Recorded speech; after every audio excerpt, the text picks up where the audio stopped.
Hi there, Karen Doyle Buckwalter joining you here from Chaddock with another tip from our parenting book, Raising the Challenging Child. So this comes from chapter 20 in our book, and the idea is thinking about what is behind your own reactions to your children.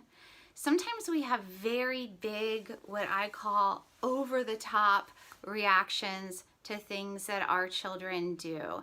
And even to the point of those reactions causing us to feel a lot of shame and a lot of guilt when we look back on them and think, why did I react that strongly to behavior A, B, or C?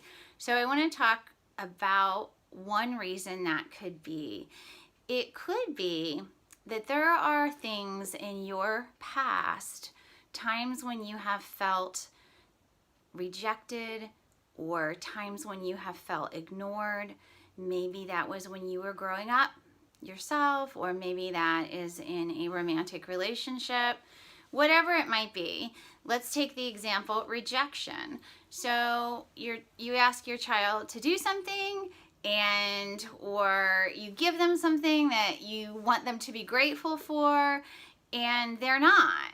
They don't seem to care, they don't seem to value it, and you feel hurt and rejected. That can reignite and reawaken the feelings that you have had about that previously. So when you combine your experiences from the past with this, with the thing that just happened with your child, that's what can come together and create this sort of cataclysmic explosion of emotion. So same thing could happen with feeling ignored. If you are a person that has felt ignored different times throughout your life, such as when you were growing up, or maybe by peers in school, and that is a really sensitive issue for you. When you feel that your child is ignoring you, or perceive like they really are. I mean, kids sometimes ignore us.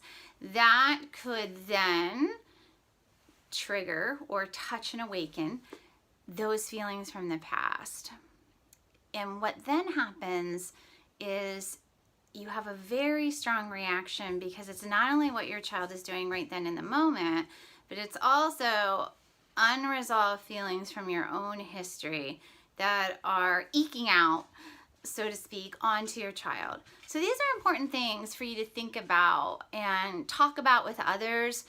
Maybe get some kind of support for those feelings, whether it be through therapy, whether it be through journaling, or talking to somebody that you trust. But recognize that feelings that I've had in the past may be impacting my ability to interact with my child now in a way that I would rather not have that happening. So that is our tip for today.